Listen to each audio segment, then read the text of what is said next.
back here looking at the Jeep a few weeks ago, my Dana 44, a little bit moist on the bottom, wiped it off. Sure enough, it was oil or gear lube.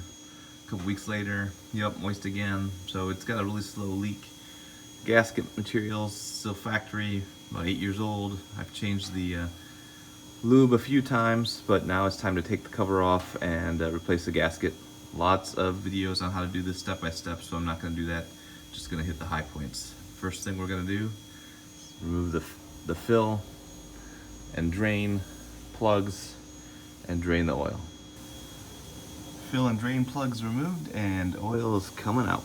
After removing the 10 bolts with a 1/2 inch socket, maybe 10 or 12 knocks with a dead blow hammer, get the cover loose and it'll slide right down, and there are the gears.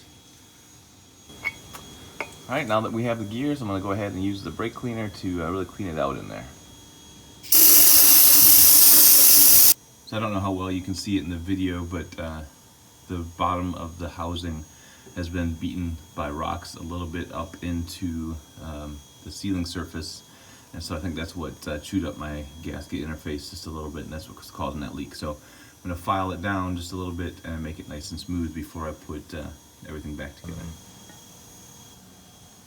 I'm not going to lie to you, I was really surprised at how much gasket material there was on the cover that had to get scraped off. I wasn't expecting that, but used a scraping tool and a razor blade even and got it down pretty good. It's all cleaned out, so we're ready to put the gasket material on. I'm just going to use black RTV. Oh, how I love me some arts and crafts. And around all the bolt holes, thin line all the way around. Let's get this bad boy back on. Alright, cover is back on loosely. It's tightened just enough to get the RTV to come out between the cover and the diff.